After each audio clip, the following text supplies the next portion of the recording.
Haleluya. Berikan kemuliaan bagi Allah yang luar biasa. Puji Tuhan. Haleluya. Pagi hari ini kita lanjutkan tentang mengalami surga di bumi dengan tema mengalami kerajaan Allah di bumi. Saudara, mengalami surga tidak mungkin terlepas dari mengalami kerajaan Allah. Kerajaan Allah itu adalah pemerintahan Allah, saudara. Surga adalah sebuah tempat di sana, saudara. Kita belum datang ke sana, tetapi kerajaan Allah kita mengalaminya di bumi saat ini, atau sejak Yesus datang dan sejak kita menjadi orang-orang yang percaya. Mari kita ulangi lagi baca Matius 6 ayat 9 sampai ayat 10. Matius pasal 6 ayat 9 sampai 10. Karena itu berdoalah demikian, Bapa kami yang di sorga, dikuduskanlah namamu, datanglah kerajaanmu, jadilah kehendakmu di bumi seperti di sorga. Haleluya. Mari kita baca sekali lagi bersama-sama dengan nyaring. 2, 3. Karena itu berdoalah demikian, Bapa kami yang di sorga, dikuduskanlah namamu, datanglah kerajaanmu, jadilah kehendakmu di bumi seperti di sorga. Haleluya. Kita tahu bumi hari-hari ini dipenuhi dengan kekelaman, dengan kegelapan, dosa dan kejahatan, berbagai penderitaan, berbagai masalah ada di muka bumi ini. Dan jawaban untuk setiap persoalan itu adalah kerajaan Allah. Haleluya. Menghadirkan kerajaan Allah di tengah-tengah dunia yang sudah begitu bobrok ini, di tengah-tengah dunia yang penuh dengan kenajisan. Kerajaan Allah harus dihadirkan, saudara. Dan kalau kerajaan Allah dihadirkan, maka akan ada suasana surga di sana. Surga turun di atas bumi ini, saudara. Nah, saudara-saudara sekalian, apakah kerajaan Allah pernah tidak memerintah di bumi? Pernah, saudara. Mari kita lihat, kita baca 1 Yohanes 5 ayat 19. 1 Yohanes 5 ayat 19 berkata, kita tahu bahwa kita berasal dari Allah dan seluruh dunia berada di bawah kuasa si jahat. Sejak manusia jatuh dalam dosa, maka seluruh dunia, bukan cuma bumi, udara pun dikuasai oleh roh-roh jahat. Efesus 6 ayat 12 berkata, karena perjuangan kita bukanlah melawan darah dan daging, tetapi melawan pemerintah-pemerintah, melawan penguasa-penguasa, melawan penghulu-penghulu dunia yang gelap ini, melawan roh-roh jahat di udara, saudara. Kita lihat roh-roh jahat itu juga menghalangi langit, saudara, ya. Tuhan harus merobek, nanti kita akan membaca, Tuhan harus membuka langit itu, saudara. Dan juga ada peran kita nanti. Ya, firman Allah ini tidak bisa kita selesaikan sekaligus, saudara. Jadi kita lihat sejak manusia jatuh dalam dosa, maka manusia menggadaikan langit dan bumi, atau bumi ini secara khusus yang Tuhan serahkan untuk dikelola oleh manusia, itu tergadaikan, sekarang berada di dalam kuasa si jahat, saudara. Nah, sekarang kita lihat dalam Matius 4 ayat 8 sampai 10, saudara. Matius 4 ayat 8 sampai 10, Yesus tidak membantah ini, saudara. Pada waktu itu Yesus belum mengerjakan pekerjaan penyelamatan, dan iblis membawanya pulang ke atas gunung yang sangat tinggi dan memperlihatkan kepadanya semua kerajaan dunia dengan kemegahannya, dan berkata kepadanya, semua itu akan kuberikan kepadamu jika engkau sujud menyembah aku. Maka berkatalah Yesus kepadanya, penyalah iblis, sebab ada tertulis engkau harus menyembah Tuhan Allahmu, dan hanya kepada Dia saja engkau berbakti. Di dalam ayat ini, saudara, iblis menawarkan mengembalikan semua kerajaan-kerajaan ke Yesus. Tetapi satu hal, Yesus harus menyembah kepada iblis satu kali saja. Ya, iblis coba menawarkan cara mudah. Jadi Yesus nggak perlu disalib, Yesus nggak perlu berjuang, dikembalikan. Tapi satu, nyembah iblis, saudara. Ya, itu sama juga bohong, samjuhong namanya. Ya, bohong. Karena itu berarti iblis tetap yang merajai. Yesus berada di bawah iblis, dan Yesus tidak mau seperti itu. Sebab Yesus akan merebut kembali kerajaan-kerajaan itu dengan caranya Tuhan. Haleluya. Nah, dalam Matius 4 juga kalau kita baca, ya, lanjutannya dalam ayat 13 kita lihat. Ayat 13, ia meninggalkan Nazaret dan diam di Kapernaum di tepi danau di daerah Zebulon dan Naftali. Ada apa di sana, saudara? Supaya genaplah firman yang disampaikan oleh Nabi Yesaya, tanah Zebulon dan tanah Naftali, jalan ke laut, daerah seberang sungai Yordan, Galilea, wilayah bangsa-bangsa lain, bangsa yang diam dalam kegelapan telah melihat terang yang besar. Dan bagi mereka yang diam di negeri yang dinaungi maut telah terbit terang. Sejak waktu itulah Yesus memberitakan, bertobatlah sebab kerajaan surga sudah dekat. Di mana Yesus beritakan itu? Di tanah yang penuh kegelapan, di tanah yang dibayang-bayangi oleh maut, saudara. Hari-hari ini banyak orang dibayang-bayangi oleh maut, takut nanti kalau dibunuh oleh COVID. Padahal maut itu bukan hanya datang dari COVID. Hari-hari ke depan, ketika menjelang kedatangan Tuhan, bahkan Alkitab berkata dalam Lukas 21, banyak orang akan bingung, bahkan akan mati ketakutan, ya. Mati takut, saudara. Jadi bukan mati karena COVID, bukan mati karena teroris, bukan mati karena dibunuh oleh sesama manusia, tapi matinya karena takut. Ya, saya bayangkan kelak pada waktunya nanti penyakit jantung akan meningkat. Nah, karena apa, saudara? Alkitab yang mencatat mati karena takut. Nah, saudara-saudara sekalian, hari-hari ini begitu banyak manusia diliputi oleh kegelapan, diliputi oleh ketakutan. Dan di tengah-tengah suasana seperti itulah Yesus katakan, bertobat, sebab kerajaan Allah sudah dekat. Ya, kerajaan Allah sedang datang. Bertobat. Apa itu bertobat? Ubah pola pikirmu. Bertobat bahasa aslinya adalah metanoia, artinya perubahan pola pikir. Pola pikir kita itu harus terus berubah, harus terus diubah. Karena ada banyak pola pikir di dalam cara berpikir kita yang gak benar. Kalau kita mau mengalami kerajaan Allah, harus bertobat. Haleluya, haleluya. Harus mau diubah pola pikir. Pola pikir yang gak benar itu gampang ketahuan, saudara. Pola pikir yang merusak suasana hati kita, pola pikir yang membuat hati kita gak damai, pasti gak benar. Ya, kalau pola pikir kita benar, pasti kerajaan Allah ada di sana. Haleluya. Dalam kitab Roma dikatakan kerajaan Allah bukan soal makan dan minum, tapi soal apa?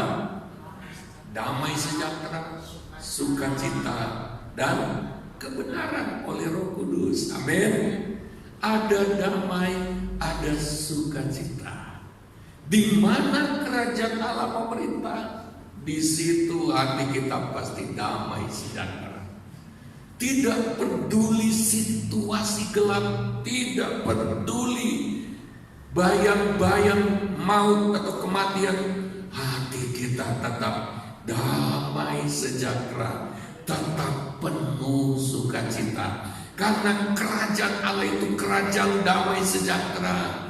Kerajaan Allah itu kerajaan sukacita. Haleluya. Jadi kerajaan Allah adalah jawaban. Haleluya. Yesus datang untuk memulihkan kembali kerajaan Allah itu. Dia mulai dengan memberitakan kerajaan Allah sudah dekat. Sudah dekat berarti belum sampai, ya. Untuk bisa sampai kepada kita, itu bagaimana caranya, saudara? Supaya kita bisa mengalami kerajaan Allah yang begitu damai, kerajaan Allah yang begitu penuh dengan sukacita. Bagaimana caranya? Kita lihat Roma 5 ayat 17. Haleluya. Roma 5 ayat 17 berkata demikian.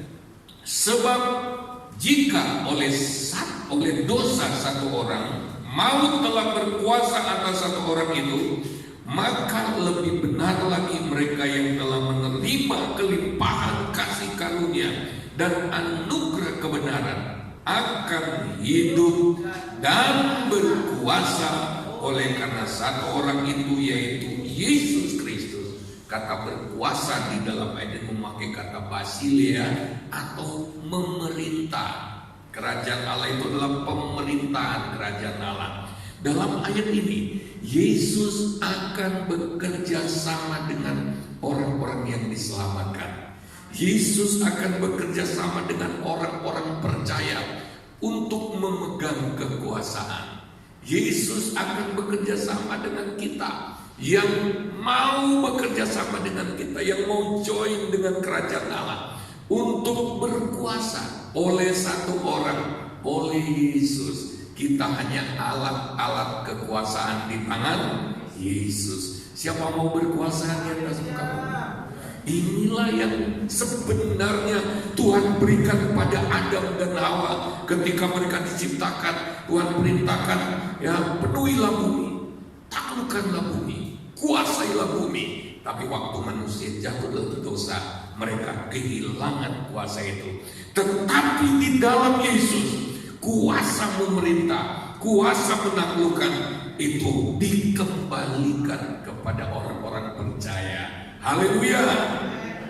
Dengan proses pemulihan tentunya dipulihkan dari kerusakan karena dosa, dipulihkan gambar rupa Allah, supaya kuasa pemerintah itu dikembalikan, wibawa ilahi itu dikembalikan kepada manusia. Ketika kerusakan itu sudah dibetulkan, kita kembali memiliki kuasa. Oleh sebab itu perlu yang namanya pemuritan, ya, perlu kita berubah pola berpikir menjadi pola berpikir murid. Makanya tiap hari kita ada firman. Kenapa tiap hari? Nanti kita belajar sekarang. Kenapa tiap hari? Ya. Saudara pernah lihat bangunan? Kita sedang berbicara tentang rumah Allah. Pernah lihat bangunan yang mangkrak? Pernah? Dalam beberapa waktu lamanya bangunan yang mangkrak itu mulai apa? Ditumbuhi lumut, ditumbuhi apa? Rumput-rumput liar, betul apa enggak? Nah, cara berpikir kita itu seperti membangun rumah. Cara berpikir kita itu seperti menyusun bata. Kalau kita berhenti, kalau kerohanian kita berhenti mangkrak, maka pikiran-pikiran luar, bukan pikiran kerajaan Allah yang akan terbangun di sana. Rumput-rumput liar, pikiran-pikiran yang ngawur, pikiran-pikiran yang enggak benar akan masuk, dan itu cepat sekali. Kalau bangunan fisik perlu beberapa bulan, berapa tahun baru ditumbuhi rumput. Kalau kita, apalagi zaman sekarang, saudara, benih-benih lalang itu tiap hari ditaburkan ke pikiran kita lewat handphone, lewat televisi, lewat percakapan, lewat asumsi-asumsi kita, cara berpikir kita yang kita sudah bawa dari zaman dulu, ya, dari pengalaman hidup kita. Itu cepat sekali tumbuh di pikiran kita, sehingga saudara, kalau saudara tunggu hari Minggu, Hari Minggu baru saya renungkan firman, baru dapat firman baru. Itu keduluan rumput, keduluan semak duri tumbuh di sana. Oleh sebab itu, tiap hari kita harus susun bata. Kita harus susun, kita bangun cara berpikir kita, rumah rohani kita bangun terus tiap hari. Tidak boleh diberi kesempatan iblis menabur semak duri, iblis menabur benih lalang di sana. Haleluya, haleluya. Ini saudara, maka kita perlu dimuridkan. Saya perlu bertanya, bagaimana melakukannya? Kesulitannya di mana? Firman Tuhan lakukan yang mana yang terus menerus mengganggu hatimu secara positif, terus menerus ya, membakar hatimu kebenaran yang mana? Haleluya, haleluya. Kita harus mau ditanya. Ada kompak itu adalah untuk saling cek, saudara. Kompak itu saling cek. Kompak itu 100% kurang 1. 99% api semua. Satu itu pun itu cuma alasan. Nanti kalau terbuka di kompak, nanti di WR kita usah terbuka. Ambil aja yang 99. Kok bodohnya cara berpikir? Masa kita mau ke pasar, ada COVID saja berani kok kita ke pasar. Betul nggak Bu Mika? Karena apa? Kita nggak mau belanja COVID. Kita perlu banyak di situ, kita perlu banyak. Kita perlu untuk hidup. Kompak itu seperti itu. Masa cuma satu hal kecil? Enggak, saya nggak mau kompak. Kita kehilangan banyak hal. Coba orang atau olahraga tinju, orang yang mau bertinju punya potensi menang, dia pasti menang, tapi dia nggak mau. Kenapa? Kalau bertinju pasti kena pukulan. Enggak, dia harus mau kena pukulan, tapi dia kan pasti menang. Haleluya, haleluya. Dia lihat aku bisa menang. Kena pukulan 2-3 kali nggak apa-apa, 4 kali pun nggak apa-apa. Nanti tak pukul kau. Kalau saudara cari orang sempurna, saudara bergaul dengan saya pasti lukai saudara. Ya, saya pasti lukai. Kalau saudara nggak mau terluka, hiduplah di planet lain, karena tidak ada manusia yang sempurna. Haleluya, haleluya. Jangan kau digembalakan oleh saya, oleh gembala manapun, karena manusia masih bisa mengecewakan. Karena belum ada yang sempurna. Justru kita itu digesek, digosok, diamplas oleh ketidaksempurnaan orang lain. Itu perlu bagi kita. Kekurangan orang lain perlu bagi kita untuk gosok kita. Haleluya, haleluya. Jadi dalam bangun komunitas itu untuk mengubah pola berpikir kita itu kita perlu. Kita itu nggak akan tahu karakter kita ini sudah baik atau masih buruk sampai ada orang memancing kita. Baru kita sadar, oh ya ampun, ternyata aku belum sabaran. Kalau nggak ada besi menajamkan besi, manusia menajamkan sesama, kita nggak akan pernah tahu kekurangan kita. Haleluya, haleluya. Saya sudah hamba Tuhan begini. Satu waktu reaksi saya salah. Kami punya komunitas 123 namanya. Kalau reaksi mulai salah, teman saya cuma bilang 123. Oh, saya sudah langsung oh iya ya, saya itu sudah ikut camp, sudah pembicara camp, tapi kok pada saat dibentur ini kok reaksi manusiawi kok masih yang nggak benar kok muncul. Saya baru sadar. Jadi kalau ditanya teman, Pak James, Walaupun bukan pendeta loh yang tanya saya. Pergumulan apa yang perlu didoakan? Terbuka. Kalau orang sudah ngerti fungsi komunitas, ya, dia tidak akan menyia-nyiakan. Haleluya. Haleluya. Saudara yang suka bunga ini, ya. Bunga mawar bagus apa enggak? Lalu yang saudara nikmati durinya atau bunganya? Biarkan saja durinya, hati-hati dengan durinya. Tapi jangan rontokan bunga. Haleluya. Jangan kehilangan banyak hal yang positif cuma karena ada satu negatif. Kalau kita kepingin semuanya negatif, kita tidak akan pernah menemukan selamat di dunia ini.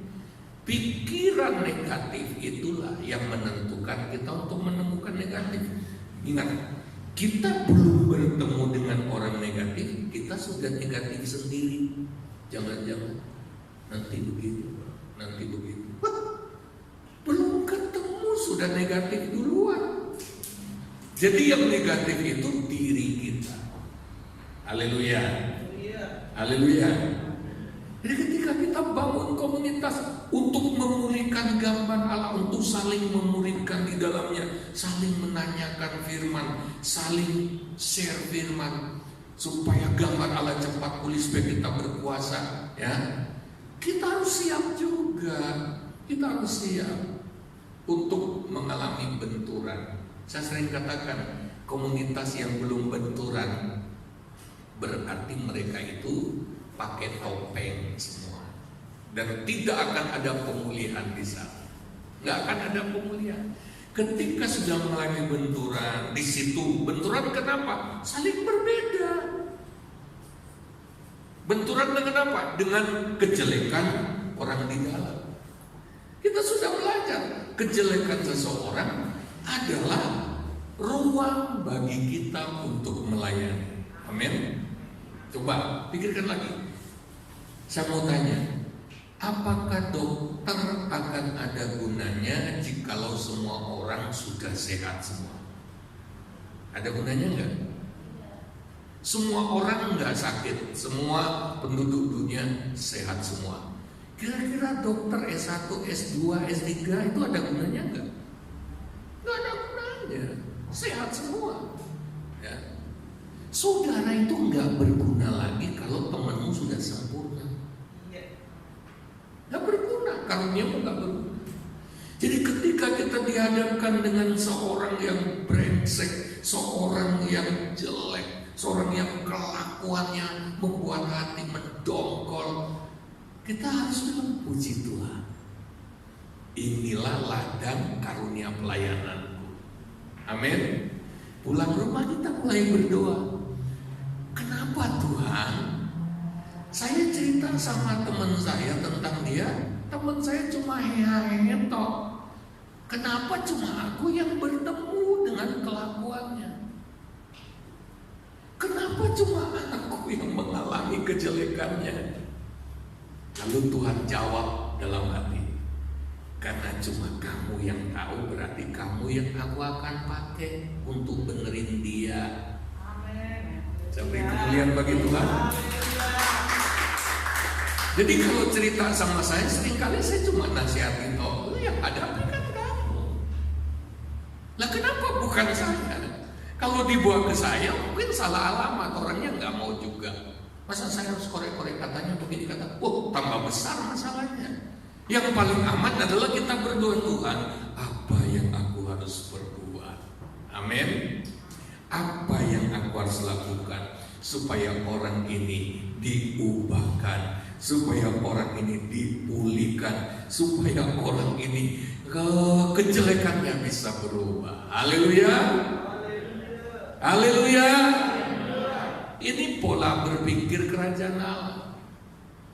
Ini yang akan mengubah gambar rupa Allah yang rusak dalam hidup kita pulih, supaya kita mengalami Roma 5 ayat 17, berkuasa bersama dengan Yesus. Kalau pikiran kita, cara berpikir kita belum berubah, misalnya firman Allah hari ini nggak dibawa pulang ke rumah, mungkin kita masih alah gampang nih ngomong, ya sudah. Ya.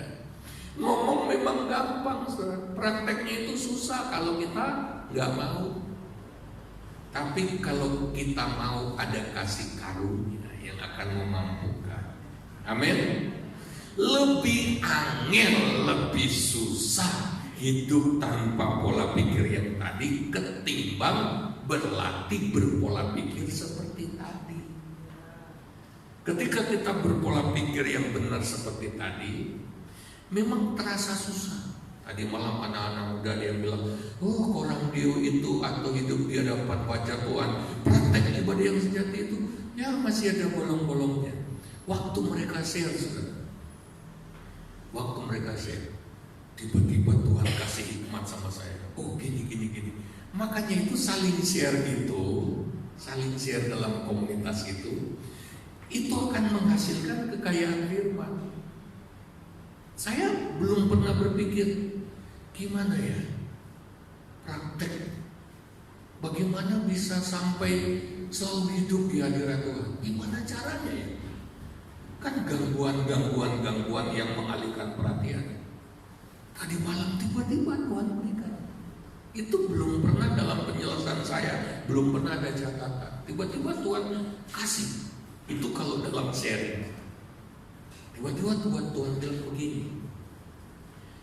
Tidak mungkin orang sampai ke Kolose 3 ayat 17 melakukan segala sesuatu dalam nama Tuhan, melakukan segala sesuatu di hadirat Tuhan. Tidak mungkin sampai ke situ tanpa Kolose 3 ayat 23, lakukan segala sesuatu untuk Tuhan. Haleluya. Haleluya. Tidak mungkin orang sampai ke Kolose 3 ayat 23 tanpa praktek Roma 12 ayat 1. Persembahkanlah tubuhmu sebagai korban yang hidup, lagi kudus dan berkenan kepada Allah. Ya. Tapi tidak mungkin orang sampai ke Roma 12 ayat 1 kalau dia tidak merasa butuh. Jadi persembahkan tubuh kepada Tuhan. Artinya apa? Kolose 3 ayat 23, persembahkan semua yang diperbuat tubuh untuk Tuhan. Kalau semua yang diperbuat tubuh untuk Tuhan, itu artinya bagaimana? Kolose 3 ayat 17. Lebih jauh lagi apa? Kalau itu dilakukan, terjadilah Mazmur pasal 25 ayat 14, intim akrab dengan Tuhan. Kalau sudah sampai ke Mazmur 25 ayat 14, akan sampai ke 1 Korintus 6 ayat 17. Orang yang bergaul melekat dengan Tuhan, satu roh dengan Tuhan. Kalau sudah sampai ke satu roh dengan Tuhan, 1 Korintus 6 ayat 17, maka sebentar lagi dia akan pergi ke 2 Korintus 3 ayat 18, diubah makin serupa dengan gambar Allah. Haleluya. Haleluya. Jadi saudara, ketika dalam komunitas kita saling share, Kolose 3 ayat 16 berkata, hendaklah perkataan firman Allah itu diam dengan segala kekayaannya di antara. Amin. Bukan di dalam individu loh, di antara kamu. Di antara berarti ada beberapa orang. Kekayaan firman itu terungkap di situ. Waktu kita renung sendiri belum dapat banyak, tapi pada waktu kita saling sharing dalam komunitas, wah, si A menyampaikan sesuatu, si B malah cerita pengalaman akan firman itu, wah, makin kaya ya kita mengalami firman di dalam komunitas. Haleluya. Haleluya. Ya, ini rahasianya. Nah, yang berikut kita akan lihat bagaimana menghadirkan kerajaan Allah di bumi. Kita harus mengerti satu hal ini, bahwa kerajaan Allah ini bukan kerajaan fisik, bukan kerajaan lahiriah, tetapi kerajaan rohani. Haleluya. Lihat Lukas 17 ayat 20 sampai 21. Kita harus pahami di mana sih kerajaan Allah itu bergerak. Ya. Jangan dulu menggambarkan fisik, saudara. Lukas 17 ayat 20-21. Atas pertanyaan orang-orang Farisi, apabila kerajaan Allah akan datang, Yesus menjawab, katanya, kerajaan Allah datang tanpa tanda-tanda lahiriah. Juga orang tidak dapat mengatakan, lihat, ia ada di sini atau ia ada di sana. Sebab sesungguhnya kerajaan Allah ada di antara kamu. Haleluya. Lihat, di antara kamu itu gambarannya itu komunitas, di antara kamu, ya. Maksudnya kerajaan Allah itu membutuhkan sebuah komunitas supaya terjadilah di antara kamu. Amin. Haleluya. Jadi setiap kita itu menjadi alat kerajaan Allah, alat penaklukan, alat perubahan, menjadi agen perubahan. Haleluya. Nah, oleh sebab itu, jadi pertama, kerajaan Allah itu tanpa tanda-tanda lahiriah. Dalam 1 Korintus 15 ayat 50, ya, ini yang kedua, kerajaan Allah tidak dapat diakses oleh daging dan darah manusia lahiriah kita.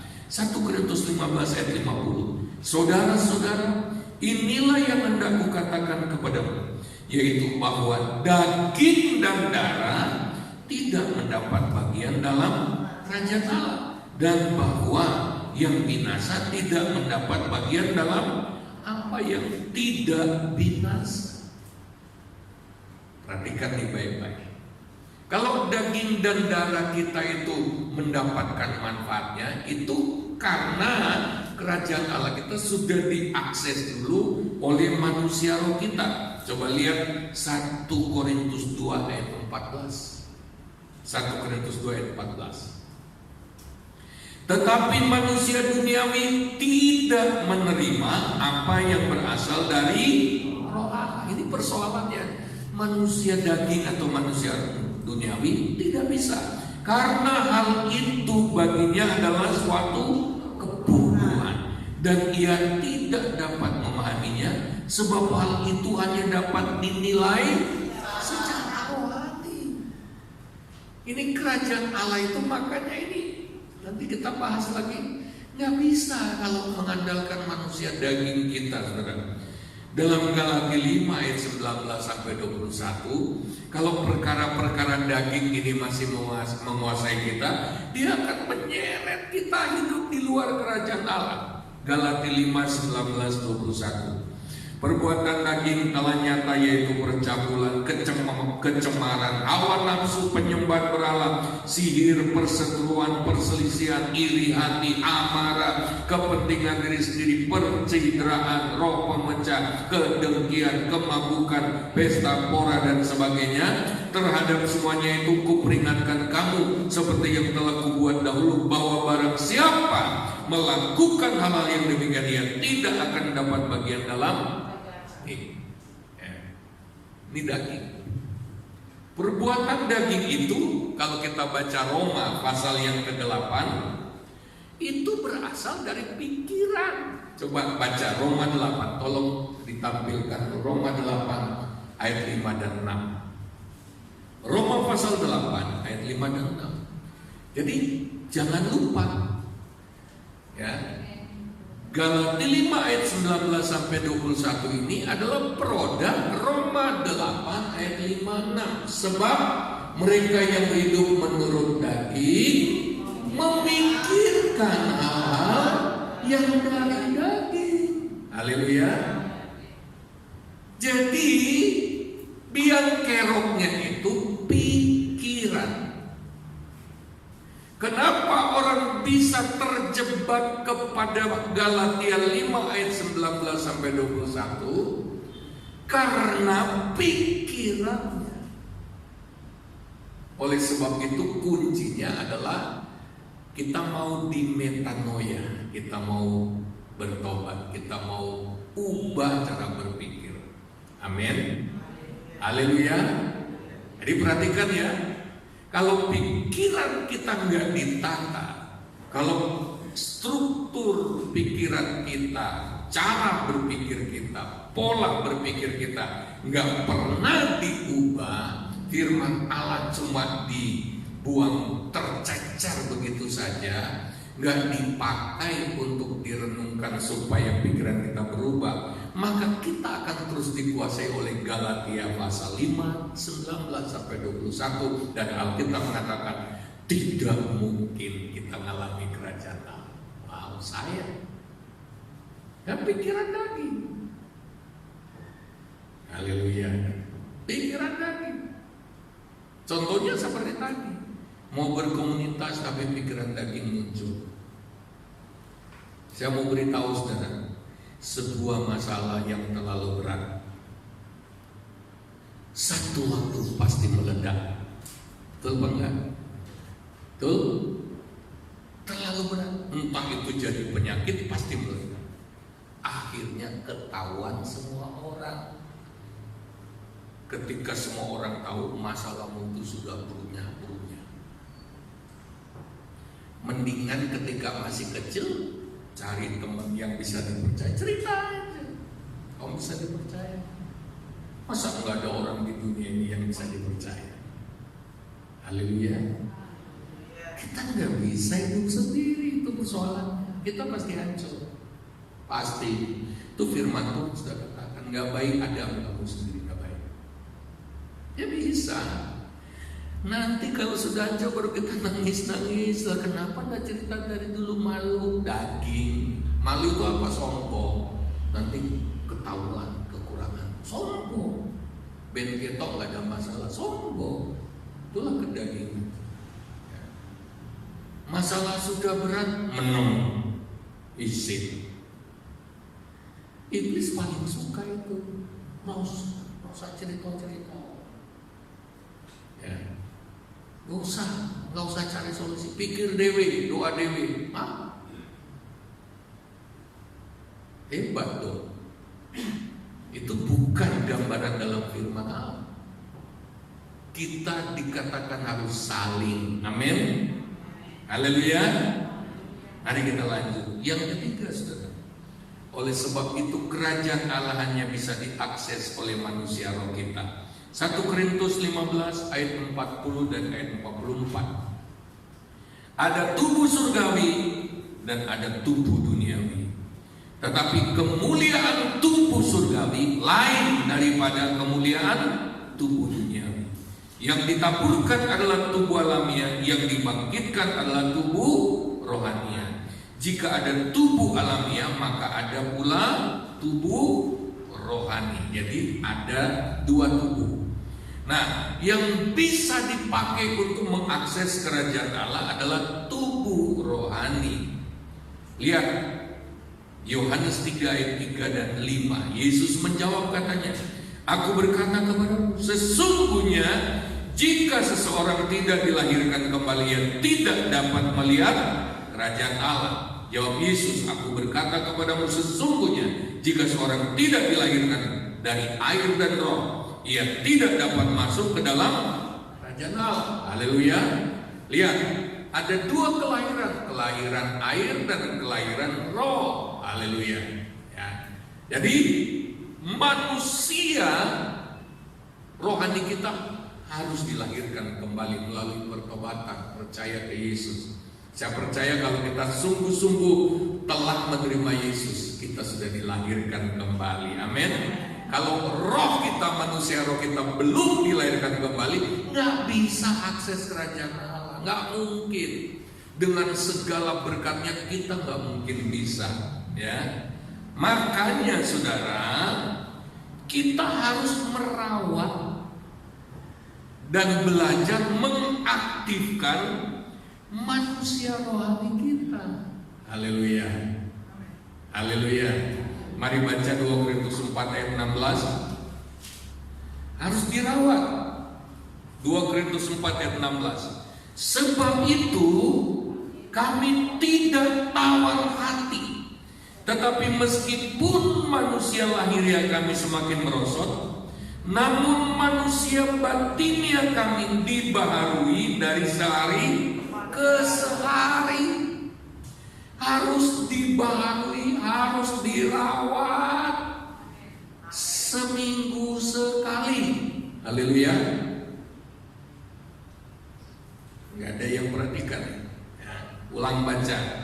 Sebab itu kami tidak tawar hati, tetapi meskipun manusia lahiriah kami semakin merosot, namun manusia batinnya kami dibaharui seminggu sekali. Oh, dari sehari ke, makanya tiap hari saudara ada audionya, ada materinya. Itu untuk rawat, untuk terus-menerus mengupgrade, untuk terus-menerus meningkatkan manusia rohanimu. Haleluya. Haleluya.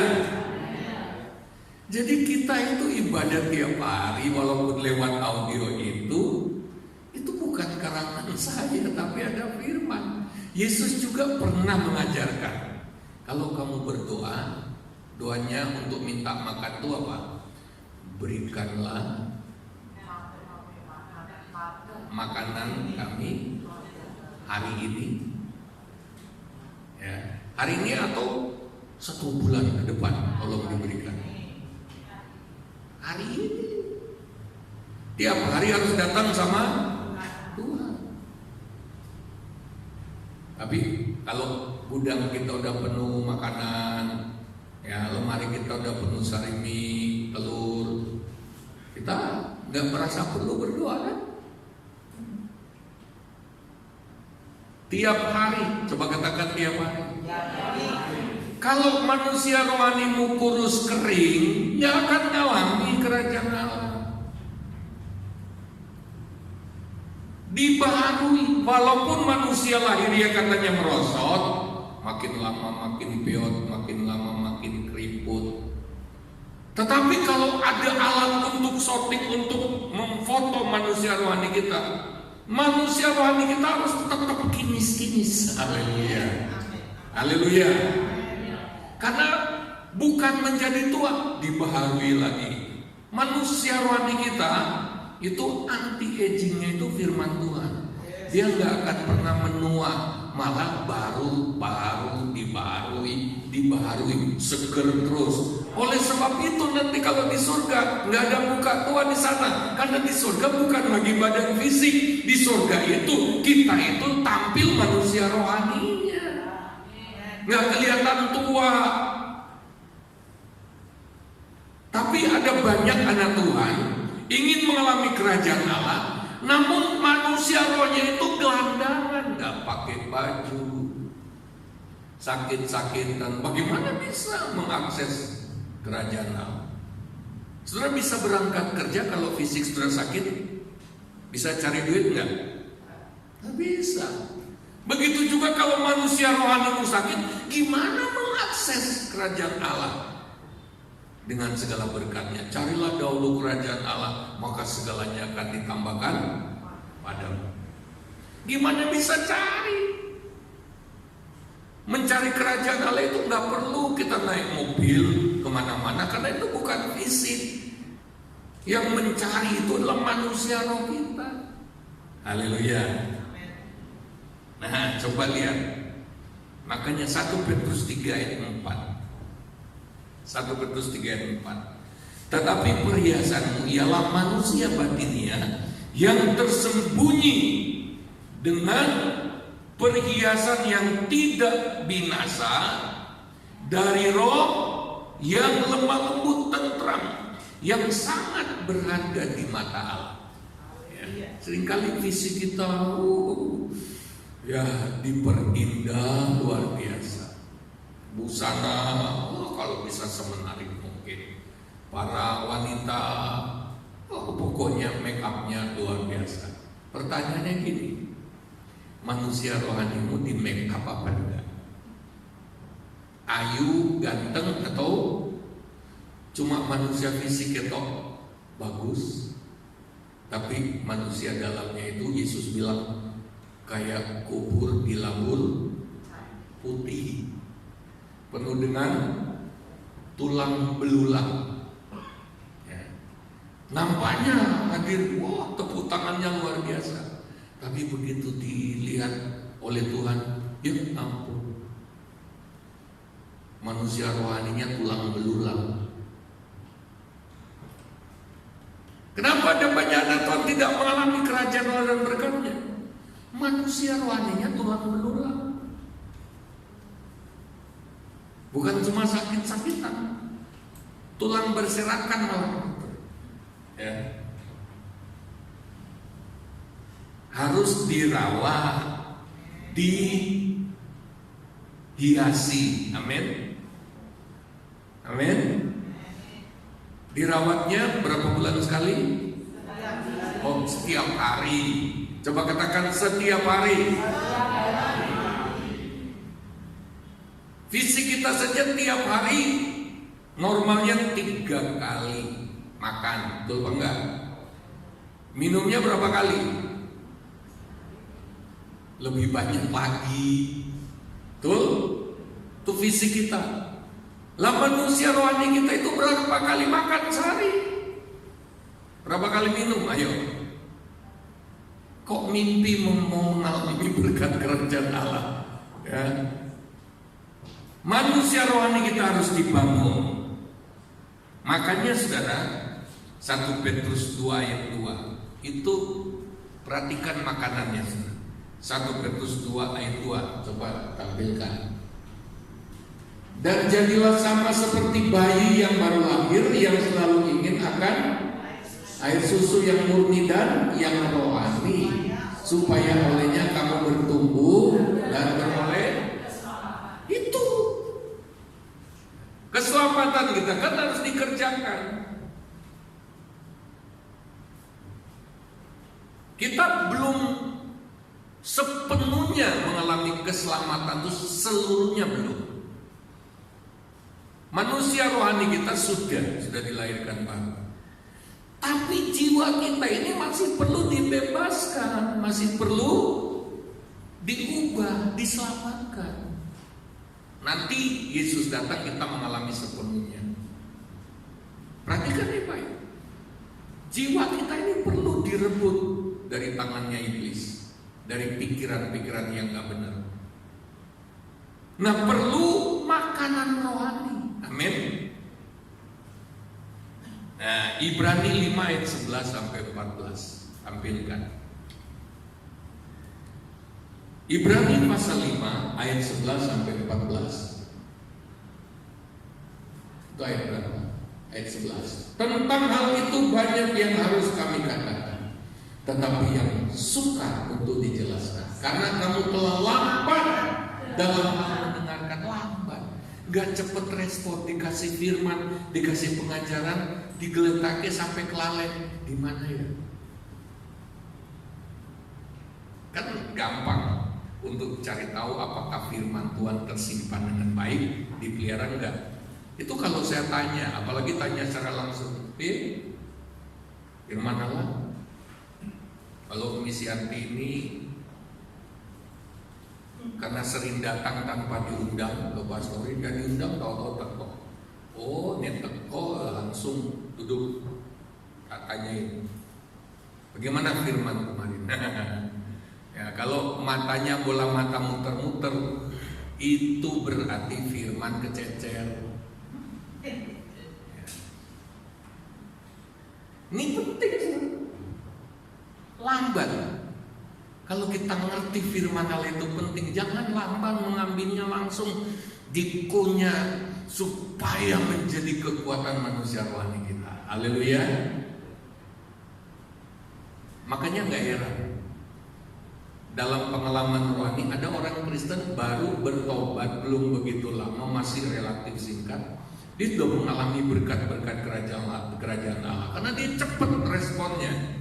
Tapi ada orang Kristen udah puluhan tahun, malah dari rahim ibu sudah Kristen, karena ibunya sudah Kristen, dari dikandung dia udah Kristen, turunan maksud. Tapi sampai puluhan tahun jadi orang Kristen nggak mengalami progres, nggak ada kemajuan. Ketemu lagi kalau orang tanya, kabarnya ya biasa, biasa. Lah katanya Yesus luar biasa, nggak mengalami. Kenapa? Lamban respon, nggak cepat bunyi firman.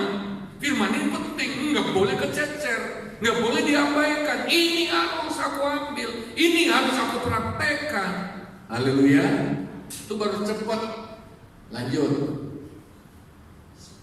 Sebab sekalipun kamu ditinjau dari sudut waktu, sudah seharusnya menjadi pengajar. Kamu masih perlu lagi diajar asas-asas pokok dari pernyataan Allah, dan kamu masih memerlukan susu, bukan makanan. Habis susu harus ada makanan keras kalau tumbuh. Yakinnya polan panen, nggak tumbuh-tumbuh juga, levelnya nggak maju-maju. Lanjut. Sebab barang siapa masih memerlukan susu yang tidak memahami ajaran tentang kebenaran, sebab yang masih adalah anak kecil. Lanjut. Tetapi makanan keras adalah untuk orang-orang dewasa yang karena mempunyai panca indera yang terlatih untuk membedakan yang baik daripada yang jahat. Ya, orang tua kalau anaknya pergi sendirian beberapa hari, was-was apa enggak? Yaitu kalau anaknya masih kecil, dia belum bisa membedakan yang baik dan yang jahat. Kalau masih kecil, saudara percaya enggak? Bawain anak ATM, kartu ATM, bawain anak banyak uang, percaya enggak? Kenapa? Dia belum tahu banyak, betul? Begitu juga anak Tuhan. Wah, ini anakku yang saat itu belum ngerti yang baik yang jahatnya, dipercayakan berkat terlalu banyak, malah berabe, malah bisa repot. Tapi kalau kita mau kasih makanan keras, aduh, gembalaku ini khotbahnya kok atos keras, ya. Firman Allah mau keras seperti apapun, itu tetap makanan rohani. Amin. Siapa yang senang dengan firman Tuhan pada pagi hari ini? Saya beri kemuliaan bagi Tuhan. Haleluya. Ya. Coba bilang begini, walaupun keras aku suka.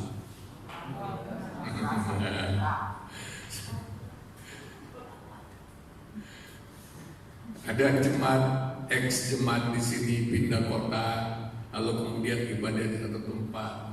Wah, makanannya lembek-lembek, dia kelingan di sini. Di sini itu kalau dikasih makan itu, nih pedes kan langsung terasa pedes. Nih orang kroso popo kan tidak enak. Haleluya. Jadi kita harus mau makanan keras supaya Tuhan bisa menilai tingkat pertumbuhannya sudah cukup untuk ditingkatkan berkatnya. Amin. Ditingkatkan kepercayaannya. Haleluya. Siapa yang mau ditingkatkan oleh Tuhan? Diupgrade oleh Tuhan. Haleluya, harus siap ya, harus siap. Ya, sedikit lagi kita lihat. Ada 5 menu yang harus kita sukai. Efesus 4 ayat 11 sampai ayat 16. Ada 5 menu ya. Jangan pilih-pilih. Dan dialah yang memberikan baik rasul maupun nabi, baik pemberita-pemberita Injil maupun gembala-gembala dan pengajar-pengajar. Lalu selanjutnya untuk memperlengkapi orang kudus supaya semua bertumbuh, kira-kira begitu ya, tumbuh. Nah, 4 menu itu, dan 5 menu itu, pertama ada menu penginjil. Menu penginjil itu enak. Wow, penginjil kalau khotbah itu mujizat melulu. Oh, Yesus Kristus tetap sama dulu, sekarang, bahkan sampai selama-lamanya. Bagi Tuhan tidak ada perkara yang mustahil. Saudara yang memerlukan pertolongan Tuhan, maju ke depan. Oh, mujizat terjadi. Itu khotbah penginjil. Makanya kalau kita hadir di KKR penginjilan, khotbahnya pasti enak-enak. Haleluya. Amin. Tapi kalau cuma satu itu kita nggak tunggu. Nah, harus ada menu gembala. Nah, menu gembala ini lebih detail karena dia itu pemberi makan tiap hari. Nah, itu.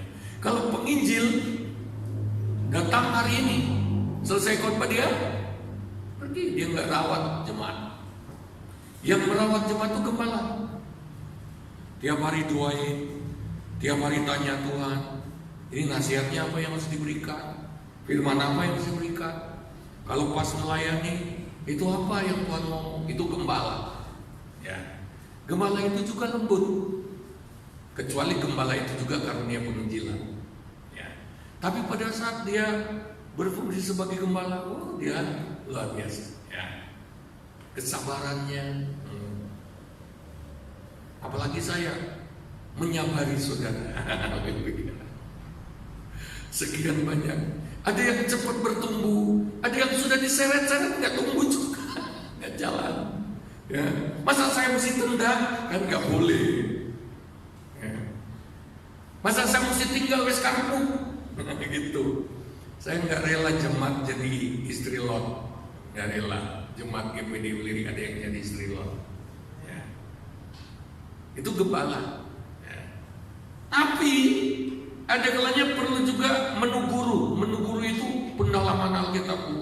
Kalau menggali Alkitab dalam banget sampai peritilan itu kupas semua, detail banget. Itu guru. Enak kalau seorang guru itu menerangkan Alkitab itu sampai dalam banget. Saya ada sedikit karunia mengajar. Jadi makanya kalau saya kupas firman itu seperti ini. Enggak satu ayat dikupas kalau kesaksian melulu, enggak. Ya, harus gali dalam, harus dapatkan semua, nggak boleh ada yang tersisa. Nah, supaya jemaat itu dapat pola pikir kerajaan Allah secara lengkap. Amin. Itu guru. Jadi kita juga perlu guru. Sebab ada jemaat bilang begini, yang penting kan ibadah hari Minggu kan cukup, ya. Dan enak, malah sekarang streaming kan bisa pilih-pilih khotbah yang enak. Nggak salah, tapi kurang. Saudara perlu juga mendalami Alkitab. Perlu guru, amin. Perlu karunia guru, kalau enggak tumbuh normal. Makanya penyakitan karena apa? Makanannya kurang seimbang. Makanan rohani kita itu adalah 5 sehat 5 sempurna. Bukan 4 sehat, 5 sehat 5 sempurna. Haleluya. Itu makanan rohani kita. Jadi aku senang kalau hamba Tuhan yang khotbah. Lah dia mungkin karunianya penginjil, enak khotbahnya. Coba kalau dia jadi gembalamu, dia kehabisan bahan. Karena dia cuma punya khotbah apa? Khotbah penginjilan Tuhan. Lalu menu apa lagi? Menu nabi. Oh, nabi itu juru bicara Tuhan. Dia bongkar-bongkar. Lihat saja orang Israel kalau sudah buat dosa, Tuhan utus nabi untuk bicara, dibongkar. Lalu ada jemaat, andai kata hamba Tuhan itu jadi gembala kami. Wah, ya ampun, profetiknya luar biasa. Apa yang dia ngomong benerin, nah, dosaku itu diungkap. Coba dia jadi gembala, babak belur karena nggak ada khotbah gembala. Dia nabi terus. Harus seimbang. Tuhan itu melengkapi gereja dengan menu-menu ini. Amin. Haleluya. Lalu menu rasul. Rasul itu adalah karunia membangun gereja, ya, mendirikan, merintis pelayanan baru. Rasul ini kalau dokter itu dia itu dokter anatomi tubuh. Dia yang kasih gambarnya. Ini loh, begini harus membangun. Itu rasul. Ya. Nah, orang-orang yang punya karunia rasul ini, dia melengkapi jemaat bagaimana caranya menjaga keutuhan jemaat, membangun dan menjaga keutuhan jemaat. Ya. Jadi ada 5 menu supaya dewasa. Ya.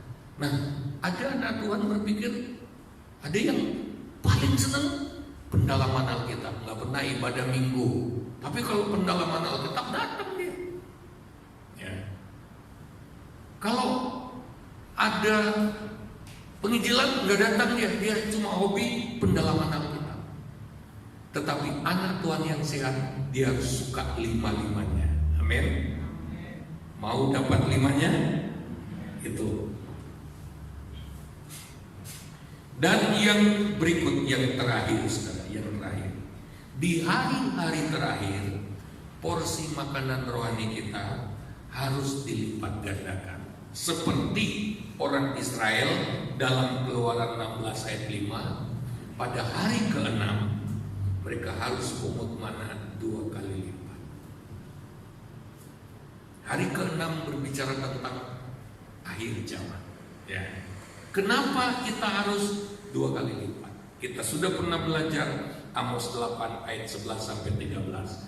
Sesungguhnya waktu akan datang, demikianlah firman Tuhan Allah, aku akan mengirimkan kelaparan ke negeri ini, bukan kelaparan akan makanan dan bukan kehausan akan air, melainkan akan mendengarkan firman Tuhan. Mereka akan mengembara dari laut ke laut dan menjelajah dari utara ke timur untuk mencari firman Tuhan, tetapi tidak mendapatkannya. Pada hari itu akan berbalesu anak-anak darah yang cantik dan anak-anak teruna karena apa? Haus. Perhatikan nih anak-anak muda. Dan ada satu waktu saya kangen firman Allah. Saya ingin dengar khotbah Opa Gembala, tapi sudah gak ada. Ya, gak selamanya. Oleh sebab itu, ketika firman Allah diberi berlimpah-limpah, jangan disia-siakan. Haleluya. Jangan dikececerkan, ya. 2 Timotius 3 ayat 1. 2 Timotius 3 ayat 1. Ketahuilah bahwa pada hari-hari terakhir akan datang masa yang sukar. Ketika masa semakin sukar, sama seperti kita saat ini. Dulu nggak perlu pakai masker, nggak perlu macam-macam, nggak perlu vitamin D terus, nggak perlu. Ya perlu sih, tapi nggak seperti saat ini. Orang dipaksa harus mengkonsumsi vitamin yang cukup, dipaksa untuk jemur matahari yang dulu nggak pernah dilakukan, dipaksa untuk rutin olahraga supaya imunitas tubuh itu cukup melawan COVID. Dipaksa harus, itu new normal, harus. Dulu enggak, tapi sekarang harus. Beda. Rohani juga itu gitu. Masa sudah sukar secara fisik, kita tingkatkan kesehatan. Masa secara rohani kita nggak ikut new normal? Kan dulu nggak apa-apa, 1 minggu sekali dulu, belum ada COVID rohani. Ke depan masa sukar akan semakin tinggi. Perlu makanan rohani yang lengkap. Perlu makan rohani tiap hari. Haleluya. Oh, ada saja nih kepala. Dulu cuma 2 kali seminggu kan cukup. Dulu. Ke depan tuh beda. Makanya jadilah anak-anak Tuhan yang getol belajar firman. Amin. Bangunlah komunitas untuk saling memberi semangat. Kita sangat perlu firman Tuhan itu tiap hari. Waktu mulai COVID, ya, ini fakta. Siapa di sini yang bikin sebuah usaha, misalnya cateringan, lakunya keras, tiba-tiba semua orang catering. Bener apa enggak? Bener? Saingannya luar biasa. Cuma soal cateringan saja bisa keok kalau kita nggak punya Tuhan. Haleluya. Tapi khotbah minggu lalu, Ishak, masa kelaparan, kekeringan panjang, Ishak ahli beternak, disuruh bertani di negeri orang, disuruh bertani musim kering. Airnya dari mana? Gali sumur. Anehnya dia diberkati lalu jadi kaya, kian kaya, tambah kaya sampai orang Gerar itu cemburu, malah kamu kok jadi lebih berkuasa dari kami. Waktu Ishak disuruh, kalau orang sekarang, saudara, orang sekarang kalau disuruh Ishak bertani, gua itu nggak punya pengalaman bertani. Ini barang baru bagi aku. Ini musim kering suruh bertani apa-apaan. Aku nggak pernah begitu. Apa Tuhan tuh nggak mikir aku nggak pintar bertani? Musim kering begini suruh bertani. Tapi kalau Tuhan yang kasih jalan, Tuhan pasti kasih hikmat, kasih kemampuan, pasti Tuhan kasih urapan. Buktinya apa? Ishak bisa mengalahkan, bukan cuma mengimbangi, Ishak bisa mengalahkan kompetitornya, para petani-petani Gerar yang lain. Haleluya, haleluya. Tuhan Yesus hebat banget. Itu hari-hari ini tuh persaingan bisnis, orang cari yang gampang, orang cari yang mudah. Jadi ketika dia lihat saudara menjalankan kok enak, dia akan berpikir gimana caranya aku bisa seperti dia. Tapi jangan takut. Kalau kita jalan dengan Tuhan, Tuhan bela kita. Jalan aja, tetap bergantung sama Tuhan, pasti diberkati. Mari kita datang kepada Tuhan. Tak usah ku takut,